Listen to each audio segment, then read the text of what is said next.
These are the new TNEC skates. They are not what I was expecting, and I like them way more than I thought I would. Hola YouTube, my name is Ricardo Lino, and I'm a wheel addict.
Okay, the new TNEC skate. So if you don't know anything about this brand, well, this is a brand that, from what I know, started around the pandemic. The owner, Duran, had he started like a little bearing company, and at the same time he was also making skimboards. The New Everything. That's why it's TNEC, the New Everything company. And when I went to the US in 2022, for the last time, I was staying with Nicholas Swan, which is one of the business partners from Duran, and he told me that Duran was working on a flat frame called the TNEC frame. When I then went to Salt Lake City, they ended up giving me one of those frames, and I tested the frame. I really enjoyed it. I made a review here on the channel, and yes, the frame was given to me, but I really enjoyed it, especially on the blank skates. It was a purple frame with blue wheels. They own a skate shop in Salt Lake City, and at the time they wanted to start doing more marketing with the skiers that they have around, and I think that's also one of the reasons why they wanted to start a skate, because most of the skiers would go to the shop and they would look at skating as a off-season sport, and then when they get to the shop they see the prices of the skates, and some of them would get discouraged. So Duran thought of making the cheapest skate that he could, and he ended up making this, and I like it. I think it's a cool thing. Now let me tell you why I think it's a cool thing, and let me tell you why I like it, and also let me tell you why it's different from what I was expecting. By the way, Duran and Nicholas just opened a second location. It seems like they're doing great, and they just opened a second location in Denver, Colorado for Beehive Skate Shop. Now, to the skate. What's so different about this skate? Well, this is the first skate on the market, at least in this era, that has a sole frame. And the sole frame is a sole plate and a frame. At the past, that has been done by other companies, like the first Fifth Elements as an example. But there has been other companies that did it. K2 also had a sole frame. But for the past couple of years, there has not been any sole frame skate, but there has been a skate, which is a unibody construction, which is the USDA. And a lot of people like it for that reason. And the main reason why they like that it's a unibody construction, it's because the wheels, like the second and the third wheel, are basically inside the boot, and they're like closed, like these back two wheels and the front two wheels they're closed, are giving you like a bigger space of the H block. But this is not what the guys from TNEC did, and this is where things got different from what I was expecting. I was expecting them to put these wheels lower, to make a lower frame, and to get the front two and the back two wheels, as I just said, the space here closer. Basically, I was expecting them to make a skate with a longer edge block, but that's not what they did. They didn't do it. They basically used a similar frame to the one that they already had, which a lot of people have been enjoying, and they put it on top of a sole plate and made a one piece of that. And when I first realized that it was like that, I got a bit scared because I was expecting to have a different skate. But when I went out and skated them, I really enjoyed them. I really enjoyed it. I wasn't expecting to like it this much. Now, there are some things that they did here that some people keep on complaining about, like the rivets that they use to fix the sole plate to the boot instead of bolts, or rivets here on the buckles, or rivets on the cuffs. They did it because they wanted to make the skate as affordable as possible. And for most of us that don't know enough about production, this may seem, oh, it's just a little bolt, but every little cent that you spend less on the production will make the skate more affordable. And it's still a skate that I bought for 220 bucks. I didn't want to speak with the guys from TNEC. Probably if I did, they would send me the skate, but I wanted to be as unbiased as possible, still being biased because I know the guys and I like the guys. So I paid for this skate. I bought it from This Is Soul skate shop, and funny enough, it's the first time that I get a skate that I back up on pre-order and the skate arrives before time. I was expecting the skate to arrive like mid-April, and while I was in South Africa, mid-March the skate arrived before me expecting it. So really cool. Now, up until here, everything is good, but why do you like it? What's so cool about this skate other than you knowing the owners and having a sole frame? Well, the shell, they say that this shell is the same mold as the old Razor's Impact 200. There's some people out there who have that skate that say it's not the same. I don't know. I don't have any of those. I don't have the old Razor's Impact 200 skates or Impact 100, I don't know which ones, to tell you if it's the same boot or not. But I can tell you that when I look at it from the top, it reminds me of Roche's M12, which is one of my favorite looks on a skate. But when I put them on, they feel wider than the M12. To the point that I'm using a size 41, 42. And I am a 275 Mondo size, and usually I am a 42.5, meaning that in a lot of the skates I need to use 43, and in some skates when I use 42, I really need to feel the skate super tight. On these, they feel really comfortable. 41, 42, that feels really comfortable.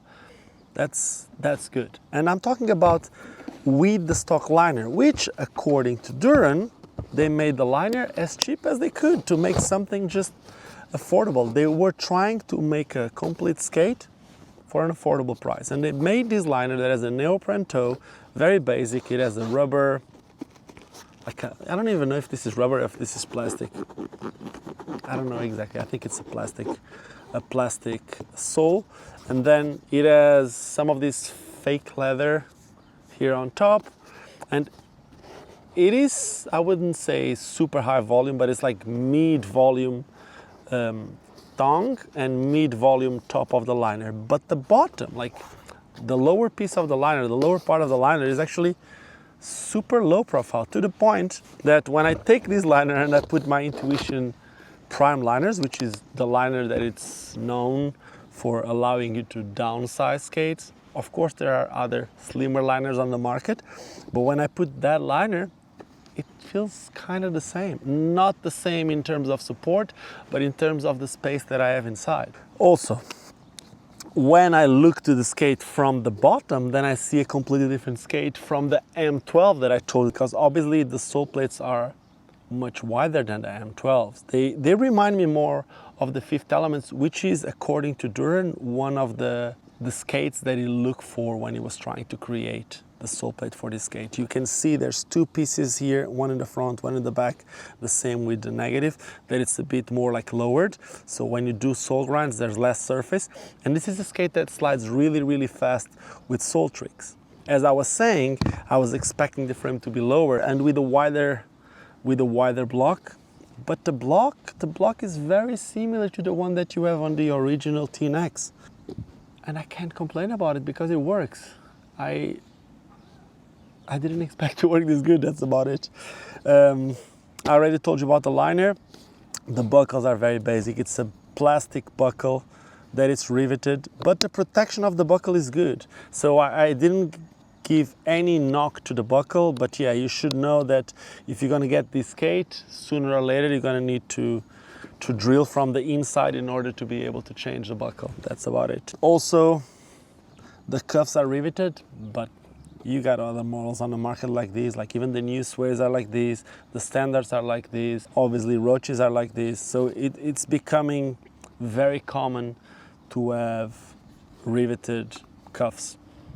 I don't know if I like it or if I dislike it, but it doesn't really make that much of a difference. I haven't really been changing cuffs on most skates, so yeah. Now another interesting thing is that these frames are very similar to the TNEC frames, but the TNEC frames come in 250 and 270, and at least mine's, I've been told that they are 264 millimeters length. Also, the original ones say the new everything here in text, while these ones are just clean, nothing saying here. In fact, this skate has nothing. There's nothing saying TNEC. There's a little bit of a scratch that I don't even know what this means. I can't really see TNEC here, but that's probably what's written here. Now, something that I was not expecting to like this much, the wheels. I'm telling you, the skate has been surprising me, because the way that Duran has been talking about this skate is that the wheels, they are super cheap wheels, and the idea is that people change the wheels and they can upgrade them. I've skated this skate like 3-4 times. Yes, it's mainly skate park. They've been way faster than I'm used to have on stock wheels. Yeah, the standard wheels were good, but in general, stock wheels are not that good, and these ones have been really good, and they've been lasting. Also, they haven't been giving me problems at grinding. Obviously, that can also come from the frame. So far, I like it. I know that a lot of people were concerned about this boot being very flimsy. That was one of the questions that I got from some people. Is the boot very flimsy? Because I tested other skates and I tried to make my own customs in the past here on the channel. And I said it most of the times with those types of skates, I would feel like the boot was so soft that I couldn't really feel support. But with this skate, I really like it. Yeah. It's weird, but I really, really like it. I can honestly see myself skating this skate as my main aggressive skate. And yes, I do work for Flying Eagle, which is a company that mainly makes free skates. We also have like a kind of like an hybrid skate, which is a free skate that turns into an aggressive skate.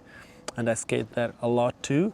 But if I'm looking for an aggressive skate to skate most of the times, I can see this one being it.